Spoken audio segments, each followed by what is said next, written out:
Siyambonga uNkulunkulu kakhulu ngama technicians ethu ayenza lento le ngesikhathi esincane sisemtrainekile manje siyabonga. Sizoya ke ezwini lenkosi ku part 2 othi Bamba ukusho kwakhe. Ngikhumbula lenkonzo esasithi ngeyokushisa lana izulu. Siqhubeka nayo ke bazalwane. Samuel oqala chapter 15 verse 3. Samuel oqala chapter 15 verse 3. Baba izwi lakho linamandla, ngiyacela udale ngalo manje. Amen. Samuel oqala chapter 15 verse 3. Ngazo makusakhala amaphepha ngoba savula abantu. Ake nginiphi tip. Mawuyihlalele nje ekhaya ungenzi lutho. Uyihlalele nje. Uthathe iBhayibheli. Ukreme incwadi. Uthi uqala kubani, uye kubani, kusuke kubani ke kubani. Thathe nje ezu5 at a time. Sesitheka Mose ke lezo. Thathe nje ezu5. Uzobona uzowenza umsebenzi wakho ubelula kanjani. Ingathi makuthiwa sivula uGenesis yokwisambulo. Ake nifunde nje bazalwane. Kulula ukuyifundisa. Kulula ukuyifundisa. Ubani wangisho lezi u5 engazibhekile. Azisho nje ezu5 engazibhekile. Isandla sibonakala. Nawe intuthuko ngikuthembile nje. Madoda ihlabi ngakumisi. Awu ngikuthembile intuthuko. Incwadi ezu5 nje. Zokuqala eBhayibhelini. Hayi phambi isandla siphuthumile ngamadoda. Siphuthumile uthisha wathi 1 2 1 2 zangena engqondweni. Ikhe ngafuna ukuphakamisa nje. Nombulelo. Ngazisho ngane yami. Deuteronomy. Yeka sekulungile. Deuteronomy number 5. Kuyasiza athi ngibo zizonke incwadi zeBhayibheli zu66. Zu39 eziBhayibheli elidala, zu27 Testamenteni elisha. So ke isiqalo leso uqala ke uthatha u5 ungene engqondweni. Gezitshe noma wenzani uculo and add another 5 uzofika ku39 Testament elidala. Elisha ingcwadi lilula kakhulu ngoba livulwa njalo. Makuthiwa nje sivula incwadi ethize vele ubuke iBhayibheli uthi imala. Kuthiwa ukuthi mhlawumbe vele uvule yona usufuna ichapter. Kulula nje akudingi izinto eziningi. Okay, asidlulele. Samuel oqala chapter 15 verse 3. Yikho ngithi nikrema, ngisho ukuthi nikrema iBhayibheli. Nikrema incwadi. IBhayibheli asilikrema bazalwane, siyalikhulekela ukuthi umuntu ngcwele alilobe enhlizweni zenu. Lihlale izwi. Malikrema izwi. Krema izincwadi. Nakhona futhi mawuthandazile zingena kalula engqondweni. Uzobe usuthishe uwenze uphasa unyaka oqala ecollege. Mawusiwazi incwadi. Okay ke uverse 3 kufundeka kanje ke. Hamba manje unqobe uAmaleki. Uchithe impela konke nakho ungamhawukeli kepha bulala besilisa nabesifazane nezingane nabancelayo nezinkabi nezimvu namankamela nezimbongolo. Silifundile ke lelizwi ku part 1 ongomhla ka30 kuApril. Sathaza ukuthi ama-Amaleki abazukulu baka Isaka. Lapho uNkulunkulu afuna baqede. Sathazwa futhi nokuthi bayisizwe singamesaba uNkulunkulu. Ngoba uNkulunkulu akamfuni umuntu ongamesaba. Uyamqeda emhlabeni. Ngenxa yalokho ke uNkulunkulu wanquma ukubaqeda besule phansi kwezulu. Sathi kutholakala Deuteronomy 25 naku Exodus 17. Lawo mavesi ayikhuluma kona uNkulunkulu ngabaprofeti bakhe ukuthi ufuneka uAmaleki aqedwe phansi kwezulu asulwe. Ngokokuhlela ke kaNkulunkulu ehlela umsebenzi wakhe, ngifuna niyibambeke iswela. Ngokokuhlela kaNkulunkulu ehlela umsebenzi wakhe, kwakufanele kube uSawuli inkosi oqeda ama-Amaleki. Njengoba namanje kunezinto ezihlelwa uNkulunkulu ukuthi kufanele zenziwe usibanibani. Angazi ufika uthini ezulwini, ufika uthola ukuthi into okufanele uyenza uyenzanga. Njengoba naye uSawuli kwathi makufanele ababulale akababulalanga bonke. Yingakho inkosi uJesu isifundisa umkhuleko omkhulu lapha kuMathewu chapter 6 uverse 10. Angikuqale lithi mawufike umbuso wakho mayenziwe intando yakho emhlabeni njengasezulwini. Lokho kusho ukuthi mina angenze into eyahlela uNkulunkulu ezulwini, mayenziwe intando yakhe emhlabeni njengoba yenziwe ezulwini. Kodwa futhi bese kudlula wena ukuthi ungayenzi futhi intando yakhe. Uzohlulelwa ngalokho, uhlulele ngawo lo mkhuleko. So kunezinto uNkulunkulu azihlelayo. Khona into eyingikhalisa inyembezi mangiyilalela ekhaya lezwi. Abantu belokhu bengena bethi siyambonga uNkulunkulu ngokuthi wavuma ekubiza. Kuzwakala kumnandi, kodwa kuyi-challenge. I-challenge enkulu kuna wonke ama-challenges engangawafeyisa emhlabeni. Uma abantu bebonga ukuthi ngamlalela uNkulunkulu, mina ngiyadlula lapho ngiye ekuthenini ngizokwazi ukuqhubeka nokumlalela ngize ngidlule emhlabeni. Ngoba okusemqoka kuNkulunkulu kufa kwabangcwele bakhe. Mahubo 1:6 verse 15. Akanandaba nokuningi, kodwa uthi kuyigugu kimi ukufa kwabangcwele. Ngingamlalela uNkulunkulu njengoJudas Iscariot walalela ubizo lwakhe kodwa wagcinaphi. Jesu mayikhuluma ngaleyo ukuthi abokuqala boba ngabokugcina, abokugcina babe ngabokuqala. Ngakho kusemqoka ukuthi umkhuleko wami nowakho ube ukuthi Nkosi mangiyenze intando yakho kuze kube ngiyawushiya lo mhlaba. Ngoba abaningi bayenzile intando kaNkulunkulu kodwa kuthe mase kufanele bahamba sebesukile. Ngoba uSathane akaphumuli. Ubusuku nemini uyalwa. Ulwela ukuthi aluthi kufika usuku lokufa sibe singasekho entandweni kaNkulunkulu. Sathane akaphumule. And uyabathola abaningi. Into ebuhlungu kunayo yonke uthola aba-powerful ngokucabanga kwethu. Uthola labo ababusisekile. uJesu wafika wabathatha wayobavulela izulu balibona, wabavulela isihogo basibona, wathi hambani niyotshela abantu ukuthi izulu likhona isihogo sikhona. Bathi sebefa bafe sebesukile. Basuswa yini na? Ukungaqapheli okwezwi likaNkulunkulu.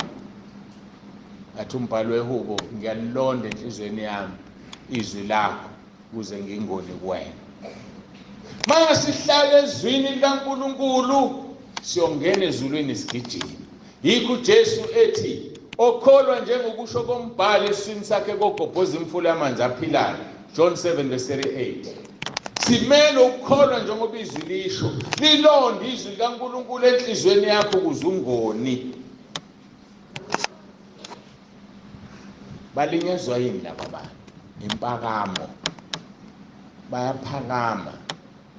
Ngoba thina abanye silokuza ukuthi usakwafa ubani, wavuka wabona isihogo, wabona uJesu, bese siyamkhonza, siyam-idolisha, abe idol. Singayenzi leyo nto bazalwane ngoba sibathatha sibafaka esihogweni. Ngiyakhumbula omunye wayenza imali ngalokho.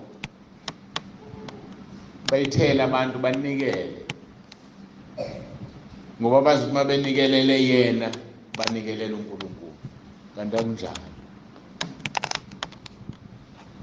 Akunjalo ngaso sonke isikhathi simele ukuhlala ezwini.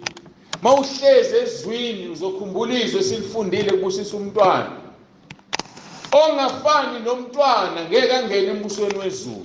Bantu abaphakeme uNkulunkulu akabafuni. Bashaya impakamo yokuthi bayalazi izulu basazi isihogo. Bashaya impakamo ukuthi banamehlo kamoya.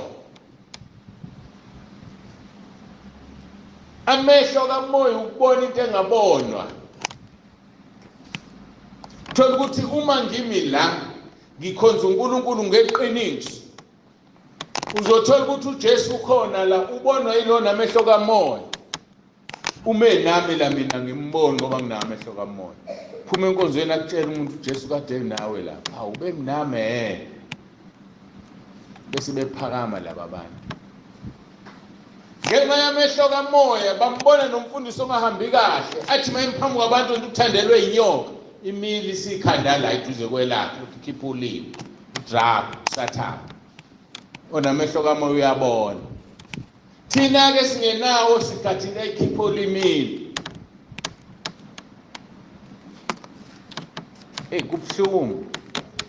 Kubhlungu ukuzwa umuntu ohlonishwayo ibiza umntwana kaNkulunkulu ebiza ngumfundisi umbambe kumoya ukuthi akekho kuNkulunkulu. Ibhlungu leyo nto. Angazi ke kulabo abanamehlo kamoya kubhlungu kanjani. Abantu behlezi kanjena bemlalela umuntu kanti ushumayela umnenyoka la. Uyayibona lo muntu ukuthi uphatheka kabuhlungu kanjani. Abuke laba bantu abamhloniphayo bemlalela lo muntu. Thina ke sizolimini ngibona ngathi kuwest yena. Wakukhuluma omunye umfundisi. Ngathuka emsakazweni. Ngambona uJohn 3:14 elithi njengokuba uMose wayiphakamisa inyoka ehlane kanjalo indodana yomuntu imele ukuphakanyiswa. Vele wayikhuluma ngalelozwi. Wathi uJesu inyoka okufanele aphakanyiswe ngashaqqa igazi uyinyoka.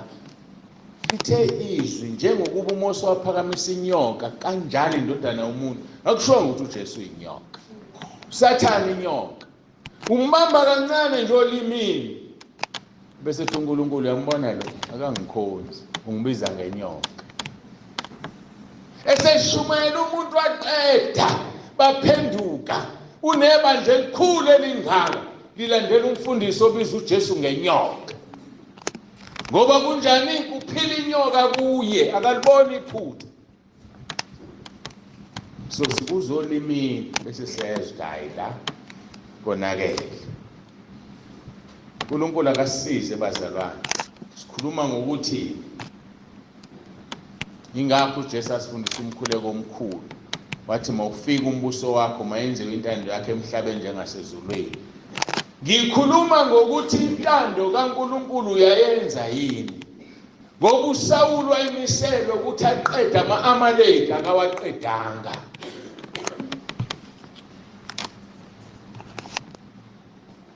Ngakho ke ilona loya akabuza intando kuNkulunkulu.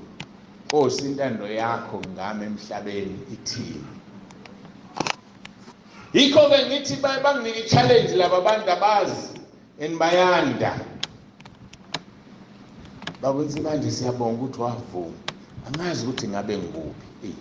Busumangala ukuthi mina ke ngabe ngikuphi. Ezif nami ngazivumela nje. Akulula webazalwane.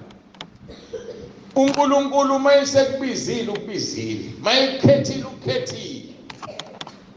Mina ngibonga ukuthi wangibiza wangikhetha ngoba ngizikhethanga mina.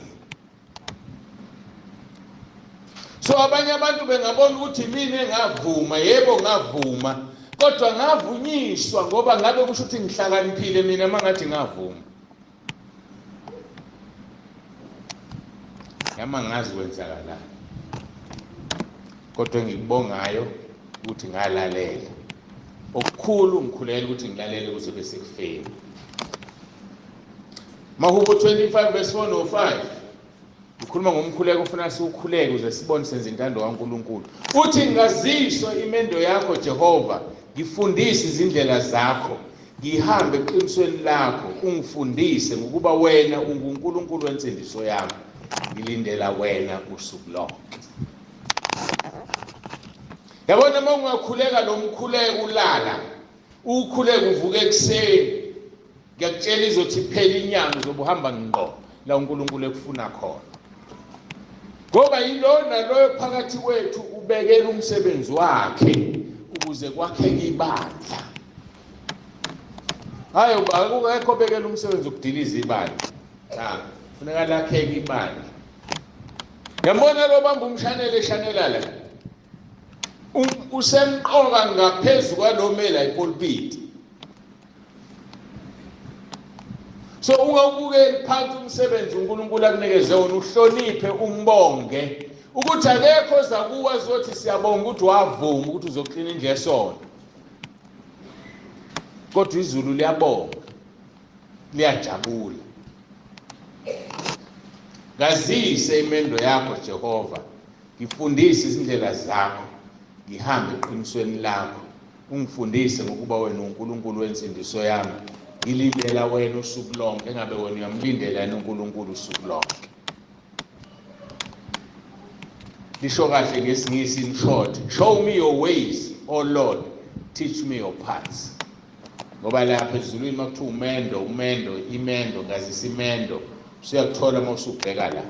Kanti uma ukhumbula Isaiah 38 okuthiwa ngazi uma ngiyaphambanisa noma kuyena, ukuthi ikhona indlela, ngesingisi lithi kune-highway, abahamba khona ngeke baduke. Kusetshenziswa leli gama lemendo.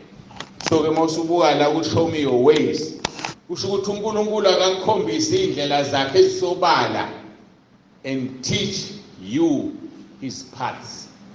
Ipath indlela yenyawo, indlela engabonakali ngaphandle abantu sebehambe kakhulu yadlaqaba, indlela ehambeka ngenyawo. So uNkulunkulu akakubonisa imigwaqo, izinto ezisobala okufanele uzenze, azakubonise nezisithekileyo. Ngazisa imendo yakho Jehova, ngifundise indlela zakho, ngihambe eqinisweni lakho. Bazalwane, singahambe emangeni, singaphile emangeni. Ungathi uphile ukusemangeni. Mhlawumbe iCV yakho nje waqashwa ngamanga la uqashwe khona. Angazi mase bekubamba uyothini. Bakubophe. Bafune yonke le mali osuyiholile. Ngoba waqamba amanga mhlawumbe ngeziqu zakho. Hambe eqinisweni likaNkulunkulu ngoba yena uNkulunkulu wensindiso. Uzokusindisa only and only if you are walking in the truth. Hambe eqinisweni. Mawungekho eqinisweni, inkinga leyo. Kuphathuke sagcina ngoverse 14. Uthi uSamuel wayesethi, uthini pho lokukhala kwezimvu ezindlebeni zami nokukhala kwezinkabi engikuzwayo na? Mawuzokhumbula ke sagcina la. Kuthini lokukhala? Hayi lapha bengisandlalela nje. Wayekade etheni uSawuli? Masikhumbuzana, Samuel wafika kuSawuli. Tefika nje uSamuel uSawuli wayethi, mawubusiswe nguJehova, sengifezile izwi likaJehova. Ngoba yahlupha umuntu uphendula izinto ezingabuziwe. Inhliziyo enecala iphumule. uSamuel uyayifikela kakhuluma lutho, sesho kuqala lo, mawubusiswe nguJehova, sengifezile izwi lakhe. Uthi kuSamuel, pho kuyini lokho okukhalayo engikuzwayo mawuthi ulenzile izwi likaNkulunkulu? Ngoba siyakhala isono bakithi, siyakhala isono, sisabela kumnikazi waso. Siyasabela isono, kodwa sisabela kumnikazi waso senzile. Thike kuyini pho lokho engikuzwayo na? Negazi lika Abel lakhala. Ayikho into edalwe uNkulunkulu engakhali. Mawufunda amaRoma 8 uverse 19, lithi konke okudaliwe kuyabubula ngoba kuhlezi phezu kobuze bakho. kubekwe wakudalayo kuyabubula kububulela lo yasuku lokushintshwa kwabantwana bakaNkulunkulu bekhululwa konke okudaliwe. So yonke into iyakhala iyabubula, ngisho isono siyakhala sisabela kumnikazi waso. Uthi uSamuel, yini le ngizwayo uma uthi ulenzele izwi likaNkulunkulu? Mawufunda-ke igazi lakhala lika-Abela kuGenesis 4 verse 10 and 11. Jehova wathi kuKhayini, wenzeni na? Izwi legazi lomfowenu liyakhala kimi lisemhlabathini. Khumbula ngake ngasho ngathi uLeviticus 17 verse 11 no 14 uthi umphefumulo womuntu uhlala egazini. Uma umphefumulo kuhlala egazini, umphefumulo umoya kaNkulunkulu awuphefumulela kumuntu. Leli gazi lizithola selisemhlabathini. Lo mphefumulo kaNkulunkulu uthi uNkulunkulu ngiyawubiza umphefumulo womuntu kumuntu nomuntu. Igazi liyakhala lithi uNkulunkulu wami sengisendaweni engayazi. Bekufanele mangiphuma kuAbela ngize kuwe ngqo. Kodwa namhlanje ngisemhlabathini. Wenzeni Khayini? Izwi legazi lomfowenu liyakhala kimi lisemhlabathini. uNkulunkulu ke mayithanda ayakananazi pressure skip isigwebo. Ayakalindi usuku lokwahlulela. Verse 11 Genesis 4 uthi usuqala kusiwe emhlabathini uvula umlomo wawo wamukela igazi lomfowenu esandleni sakho. Ayakayile naye. Usuqala kusiwe. Sifunda nokuthi kanti umhlabathi unomlomo. Uqale kusiwe emhlabathini uvula umlomo wawo kwamukela igazi lomfowenu esandleni sakho. Hayi uNkulunkulu ijudgment uyayikhipha, ayakayile naye. Qaphela izinto ozenzayo nozishoyo. Uyaphendula uSawuli inkosi makushiwo lokho. Phendula inkinga yempendulo. Yabona kodwa umuntu yini ongayenzela umuntu? Uthi uSawuli babuye nazo kuma-Amaleki ngokuba abantu bayeke ezinhle zezimvu nezezinkabi kuba bahlabela uJehova uNkulunkulu wakho, ezinye siziqedile nya. Kuthiwe hamba ubulale uqede ungahawukeli. Yena wenzani? Uyahawukela. Mase kuthiwa ke kuyena yini pho lekhalayo na? Akayithathi accountability. Uthi babuye nazo kuma-Amaleki. Ukuphi wena bebuya nazo? Umbona usekline nakasenzanga lutho. Babuye nazo kuma-Amaleki ngokuba abantu bayeke ezinhle. Akasho ngani ngoba siyeke ezinhle. Ngoba abantu bebengeke bayenze intando yabo ekhona inkosi. Bakwenze naye. Bayeke ezinhle zezimvu nezezinkabi kuba bahlabela uJehova uNkulunkulu wakho, ezinye siziqedile nya. uNkulunkulu akanandaba nomnikelo webazalwane. Engathi khona into esididayo, abanye abantu bathenga befundisi ngemnikelo. uNkulunkulu akanandaba nomnikelo. Ubuka anake ukuthi unikelayo uthathephi. Hayi akanandaba nemali yakho. Unendaba nokuthi iphuma leyo mali. Uyithathephi? Akanandaba uNkulunkulu nomnikelo wakho. Unendaba nokuthi inhliziyo yomuntu owunikelayo injani. Sikhonza umoya uNkulunkulu bazalwane. Phela ngithi besingeke thina esihlupheka singene ezulwini. Khona abantu abanikela ngo-5,000 bashaya u-10,000 masingenabo ukuthi phela izulu ngabe leyigwini. Hayi akanandaba uNkulunkulu naleyo. Unendaba ukuthi uyithathephi, iphuma enhliziyweni enjani. Abese zonaka lo number 3. Zintathu izinto ayinakayo uNkulunkulu mawunikela. Ayazi iziningi zo-3. Abese zonaka ukuthi akekho yini onegqubu nawe. Uyasihlekisa enkonzweni kuhle kumnandi. Akekho yini onegqubu nawe. Ziwu-3 nje izinto ayinakile uNkulunkulu abese kuqusisa. Uma zonke kunamathiki. Kodwa manje kwakhona icross kweyodwa sekushile. Hayi sekushile. ake siqale ngo-number 3 engigcine ngayo si-analyze lezi zinto bese sivala inkonzo. Number 3 ngithe akekho yini onegqubu nawe njengoba unikela nje.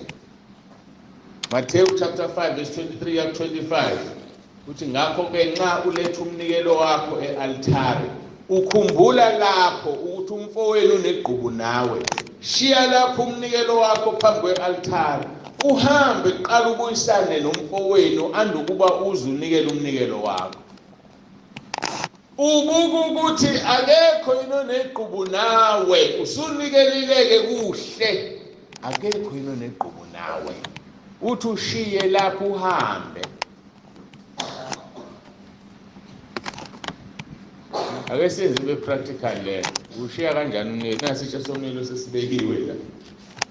Isikhathi uza la ufika ungakafiki bese bakhona into ethi yamazi ukuthi usibani bantu akakhulumisi. Niyalwa phela nosibani bani. Ungajiki na ubuyele naye emuva, ushiye la eceleni ungakusawufaka isithembu somnikelo. Ushiye eceleni umnikelo wakho phambi ubuyisane nalomuntu. Kungukwenzani lokho? Kusho ukuthi ngamanye amagama khetha umuntu othembekile kubaholi bebandla. Mfowethu bengifisa ukufaka le mali la kodwa uNkulunkulu uyangisola. Ngicela ungibambele yona. Ngisawubuyisana nomuntu. Ngiyakholwa ukuthi mangingesonto elizayo uNkulunkulu mangigcina ngiyabuya unginike imali yami izivalele la. Ukuze ngithole isibusiso. Ngoba awukwazi uyifaka la. Hayi ngeke ubusiseke. Uthanda ukuseka wena. Ngani khona umuntu onegqubu nawe. Hamba ubuyisane naye. And lento imnandi yabo wena unalo igqubu naye. Cha. Kuphela bajaha abantu hayi wakangifuni sibani bani kodwa mina ngiyamhlekisa mina ngiyambingelela akanagama nalokho uNkulunkulu. Yena ukukhuluma kabi. Ngenxa ukuthi ukukhuluma kabi hamba ubuyisana naye. Kwaze kwanzima ukukholwa. Athi verse 25 kaMathewu, shesha uzwane nolwa nawe nisesendleleni, funa olwa nawe akunikele kumahluleli, umahluleli akunikele esikhonzini, uphonse etilongweni.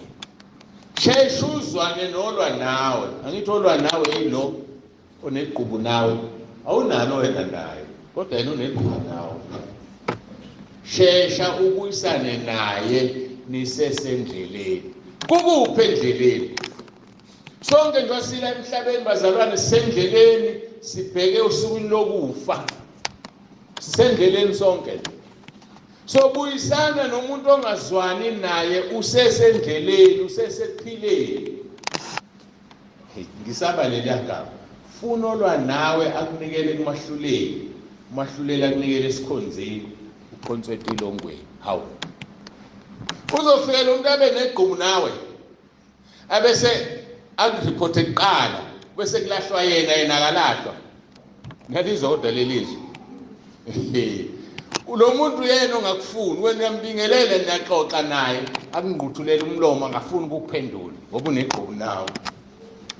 Kodwa futhi mawungasheshi wena ubusane naye unaleli ilungelo wena ongalazi uzokunikela kumahluleli.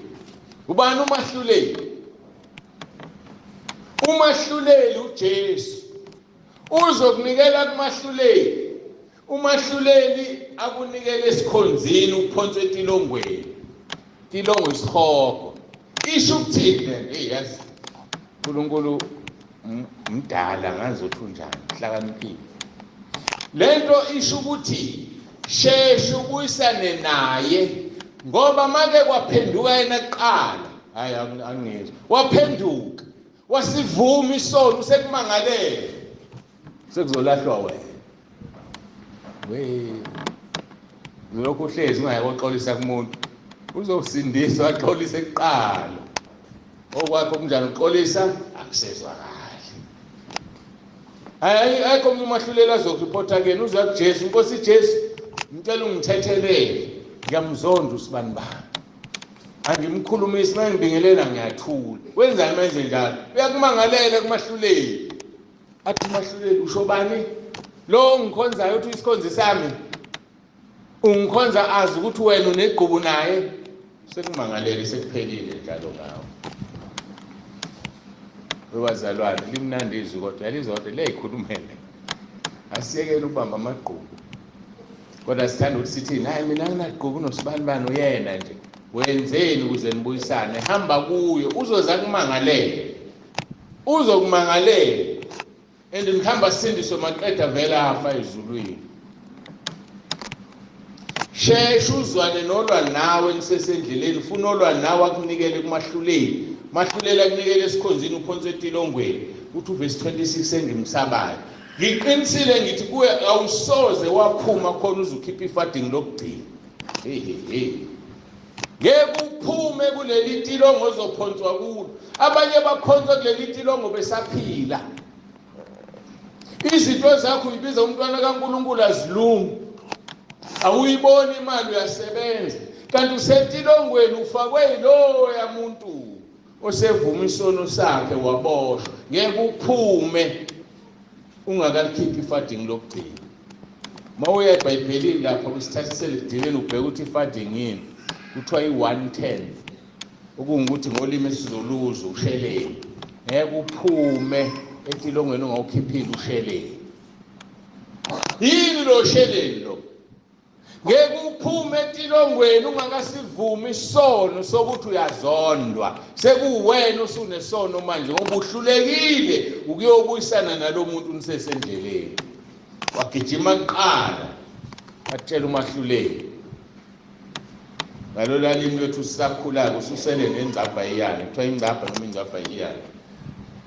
asiye ephuzwini lesibili ngithe ngizochaza lamaphuzu ukuthi uNkulunkulu akanandaba nomnikelo wakho ngithe number 1 unaka ukuthi uthathephi number 2 inhliziyo yakho injani number 3 akekho yena onegqubu nawe sesiyaphuma igqutshini ngiza ku number 2 ke manje inhliziyo yalonikelayo injani hayi ungaletha 200 rand 200 rand 10,000 uNkulunkulu ufuna ubona inhliziyo abese kubusisa inhliziyo igayibozi ngeke athi omunye Nkosi yami cela ungithandazele baba uNsibande ngiyanikela ngiyakhipha kweshumi zonke imfanelo zebandla ngiyazenza kodwa ngibusiseki lo 3 ukhavekile yini number 2 ke inhliziyo injani 1 Corinthians chapter 9 verse 7 uthi umpostoli Paul lona loyo anikele njengalokhu azikhethele njengalokho ezikhethele khona enhlizweni yakhe kungabi ngokudabuka nangokucindezelwa ukuba uNkulunkulu uyamthanda onikelayo ethokoza ake sihlaziyeke leli vesi ilona lo yanikele njengalokho ezikhethele khona enhlizweni yakhe zikhethele kuphi enhlizweni yakho hayi ukuthi kufanele kushiwo la kuthiwe ningawaletha amasenti bazalwane ngoba awusazikhethele asifuni isiliva sifuna eyiphepha kwabanye ke bathi kusukela ephepheni elibomvu kuya phezulu sto 20 rand no 10 rand ababafuni awuzikhethelanga la so mawunikela kuleyo ndawo okwazi ukuthi asikho isibusiso hayi asikho isibusiso ngoba uphoqe ukhipha u50 rand ungenawo ngoba kumukela iphepha elibomvu nayibona inkinga babuzalwane edala usingabusiseki kuthiwa zikhethele wena enhlizweni yakho kungabi ngokudabuka ngeke ngathi angilibhekeleli igama ngoba nizulu sibe sihluphe ithi New King James Version not grudgingly ungakwenzi ngokuba negqubu khona ukunikela ngegqubu angazi noma naqonda ukunikela ngegqubu abona emabandleni amaningi umnikela ufihlo vele uthi ngizomlungisa uNsibande akangazi kahle wathi vele nginikele ngo200 unikela grudgingly ubambe kahle ufike uhlala ungibonile noma umzalwane othize ungibukela phansi ungithatha kancane awuthi nginikele ngo200 rand azodlula kuwe no200 uzokukhombisa unikela kanjani grudgingly isimanga lesi ubuka inhliziyo uNkulunkulu thunikela nje ufunane ngihlale ngikhuluma ama JJ nama JD mayisehluliwe ama JJ khamba iskwili hayi ngo-200 rand samhlula, unikela grudgingly lo muntu ngoba akasanikeleli ukubusiswa, usenikelela ukuhlula abanye. Ayisibusisa sikho la. Kodwa izwi licacile, angazi abantu bengalizwi. Noma-ke lithi reluctantly noma not willing, unikele ungafisi uphoqwa yisimo. Angithi lento lanikezwa khona envelope kuthiwa yini ukupledge. Banikwa abantu bakubonala ukuthi khona omunye ongayithatha, ngiyalinganisa. Hawuntuthuko wathula nje wena ufanele uthathe envelope ye-1000 wena. Uyambona mphoqa bokhondana. Wena ufanele ukuthi yena ube sandlele esathi ukuthi hayi ngizolinda kube u50 rand waziphakethelayo, kodwa lo phambili manje amcindezela, hayi wena sibani ufanele envelope ye-1000 wena. Not willingly. Usuzoyivuma ngoba nawe usakwenze njani ukuphoxeka kubantu ngoba usubekwe kuleli ya class. uNkulunkulu akanandaba ne-1000 olikhiphayo, unendaba ukuthi liphume enhlizweni endlane.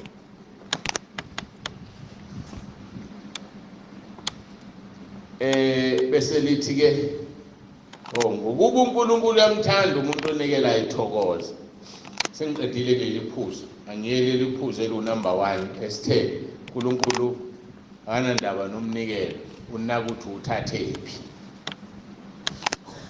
Webazalwana uzuvela uvuka uwini lotho, kuzokhipha okweshumi kwelotho la. Haya sikufuni siyakubonga. Phela nje inkinga yethu ukuthi ngoba ngeke sikubuze ukuthi namhlanje wakhipha okweshumi ka-50,000 ukuthathephi. Cha ngeke sikubuze, kodwa siyothandaza nje, awu Nkosi. Usibani wasiyamazi nje ukuthi uhola 10,000 uhlale ekhipha okweshumi 1,000, ukuthathephi u50 namhlanje. Ayithulele nje uNkulunkulu, ayithathe lo mali ayingcwelise, sakhe bazalwane, siyakha la ekhaya. Kodwa isibusiso ngoba wena unikele ngemali enjani, ayithathe endaweni yayo. Ngeke phela sikubuze, kodwa isifikile yona soyikhulekele njengoba ikhuleka nje abefundisi nabanye. Sicela ubani abusise umnikelo, hayi usubusisiwe sowusebenzisa thina, kodwa isibusiso asikho. Kodwa uma usazile ukuthi winilotho sokuxolisa njalo ungasiniki lo mali, sokutshela nje ngqo haya sifunde. Haya sifunde imali yelotho. Ngiyalinganisa ngelotho ziningi imali ezingafanele. So ke ukuthi uthathephi sikufunda kuSamuel. Uthi-ke uverse 16. uSamuel wayesethi kuSawuli, kahle ngikutshele lokhu uJehova kukhulume kimi kulobu busuku. Angithi siqeda ukusuka kuSawuli. Ethini uSawuli? Ethi babuye nazo kuma-Amaleki ukuba abantu bayeke izinto zezimvu nezezinkabi ukuba bahlabele uJehova uNkulunkulu wakho. So-ke uyachaza ukuthi baziyekile ngoba zikhuluphele ukuba bahlabele uJehova uNkulunkulu wakho. Usethi kuSamuel, kahle ngikutshele lokhu uJehova kukhulume kimi kulobu busuku. Wathi kuye khuluma. Inesibindi le ndoda eUsawuli, khuluma. Useyasho uSamuel, nakuba wawumncane emehlweni akho, awenziwanga yini ukuba ube inhloko yezizwe zakwa-Israyeli na? Eqalwa ngempakamo, ngoba impakamo bayithi. Wayemncane uSawuli, engaphuphi nokuphupha ukuthi uzoba inkosi, ngoba yayingekho inkosi wa-Israyeli, yena uqala waba inkosi. So-ke kusho ukuthi wayengeke inherite ngoba akekho umuntu wayezalwa ebukhosini, ngoba yayingekho inkosi. Uthi kuNkulunkulu, nakuba umncane emehlweni akho, awenziwanga yini ukuba ube inhloko yezizwe zakwa-Israyeli na? Bazalwane, ngokuhlukana kwethu sihlezi laphansi, siyizinto ezithize uNkulunkulu asibeke kuzo.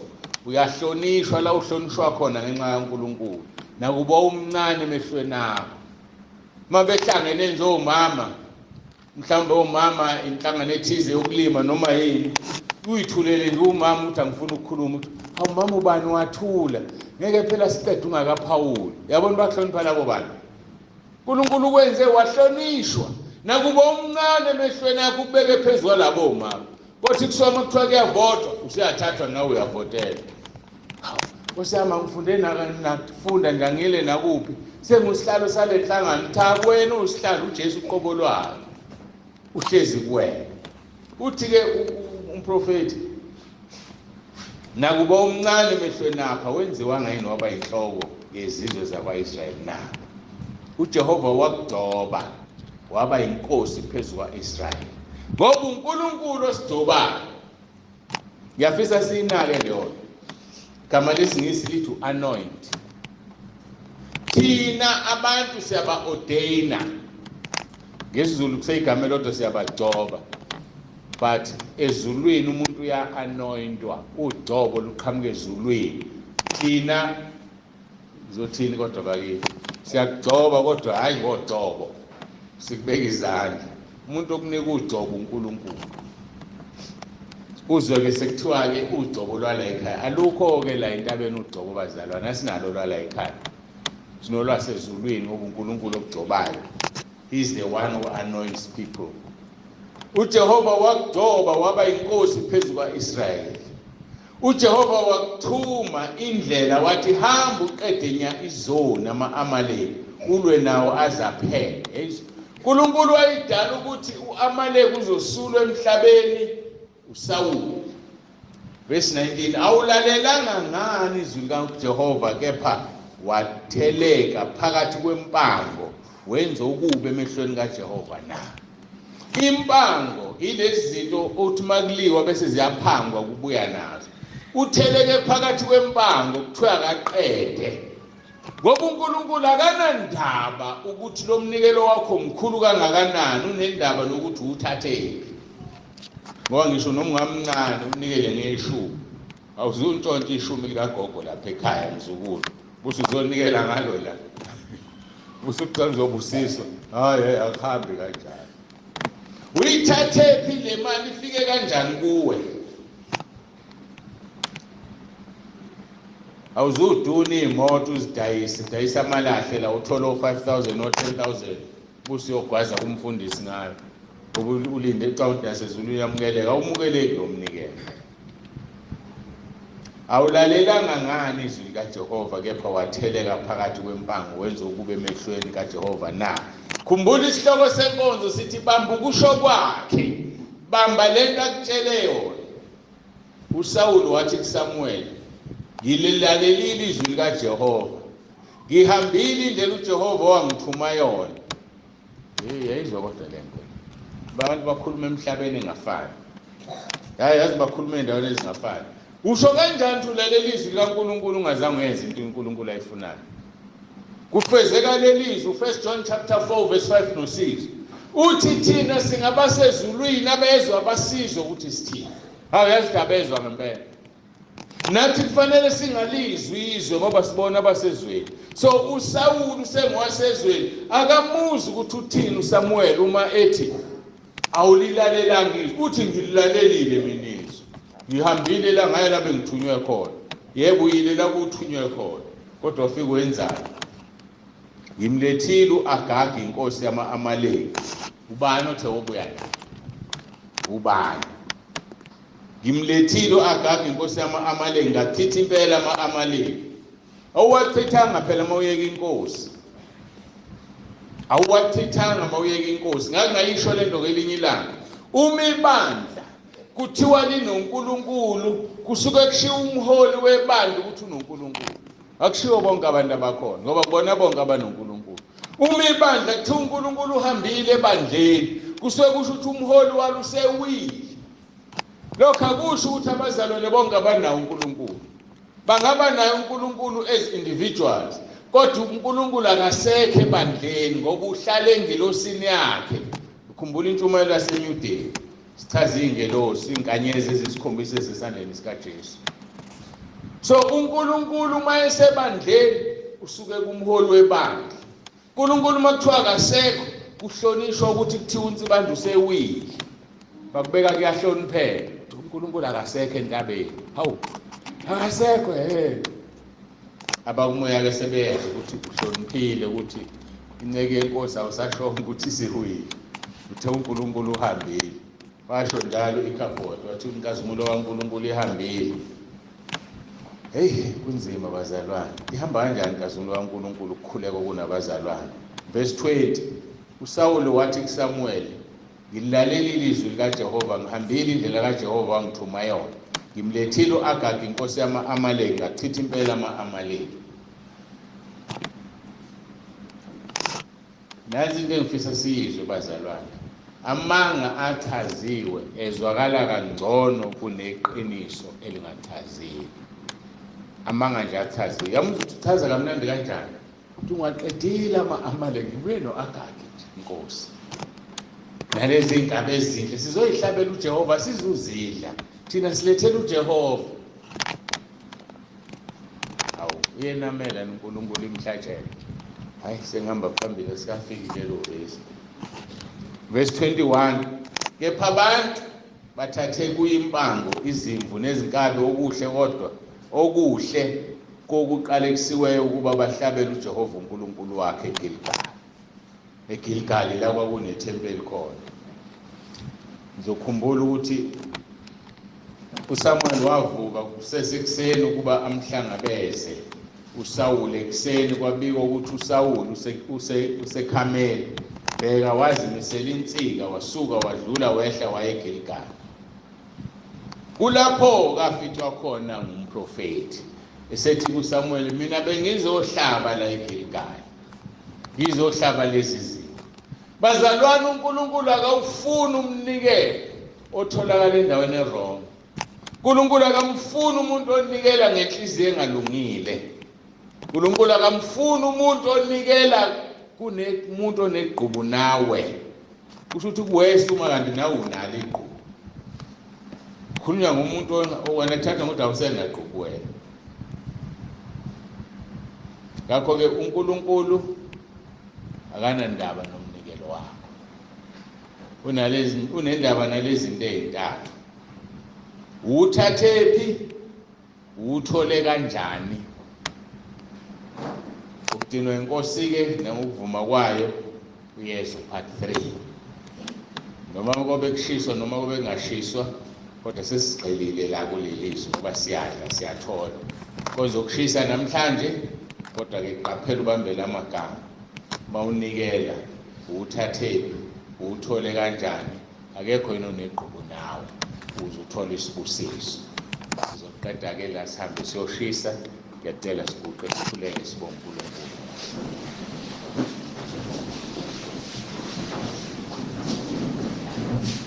Baba, egameni likaJesu ophilayo, uNkulunkulu wethu onomusa, siyazithoba phambi kobuso bakho. Siyakubonga ngakho konke osenzele khona namhlanje. Nkulumo yakho kusukela usiso womntwana sidle kuze kube manje. Udumo lonke inkosi silinikeza wena. Kufanele uqinisile Nkosi mothi indlela zakho ziphakeme kunezethu. Uqinisile mothi nemicabango yakho iphakeme kuneyethu. Thina besingathi Nkosi nawe uselethe umnikelo ubukele, kodwa wena ukuthi uqhamukaphi, uthathwephi. uNkulunkulu wesimangaliso. Uyasho ukuthi wena ubuka ekujuleni kwenhliziyo, thina sibuka ngaphandle komuntu. Bangathi singafunda ukufuna intando yakho ngaso sonke isikhathi. Siyenze ngoba ngeke kusisize ukubalekela intando yakho. uSawule wayebalekele waphucwa ubukhosi. Kwathiwa akaqeda ama-Amaleki akawaqedanga. Siyabonga uNkulunkulu wethu ukuthi silana namhlanje. Sisize ukuba sihambe entandweni yakho. Singahambe eduze kwayo, singahambe eceleni kwayo, kodwa sihambe kuyona ngqo ukuze sithole umvuzo ngosuku oluzayo. Siyakhuleka-ke Nkosi ube nathi manje kule nkonzo yokushisa sesiya kuyona. Ngiyacela Nkosi ukuba lezi zinto ezizoshiswa zivikele ukuba kungashi abanini bazo. Babusise lapho bekhona, babiyele umlilo wasezulwini, babiyele ngamandla kaMoya Oyingcwele, babiyele namaHubo 34:7 namaHubo 139:5. Babusise lapho bekhona ngoba isinqumo abasithathile asilula. Ukuthatha into yakho kanti uyisebenzisa. Abanye basele abanayo ezovala isikhala, kodwa bakhethe ukushisa lezi impahla ngoba befuna ukuyezulwini. Bazi ukuthi yonke into esemhlabeni iyadlula, kodwa wenza intando kaNkulunkulu umile kuze kube phakade. Babusise Nkosi, ngiyacela ngegama elinamandla likaJesu, ungavumi nabo noma uSathane sebazingela, ungavumi Nkosi ukuze bangene embusweni wezulu losuku lokugcina. Sicela konke lokhu uJesu Kristu inkosi yethu emphilayo. Musa wenkosi yethu uJesu Kristu nothando lukaNkulunkulu uBaba nobudlelwano kaMongcwele nokubena lo naloyo phakathi kwethu. Inkosi uJesu izibuyelane ibadalayo. Amen. Ngenzela ukuthi uma sisuka lapha enkonzweni yokushisa kuyokhulekwa nje sesitholile isibusiso, ngiyacela-ke siye khona uJesu Kristu inkosi. Oh, hey.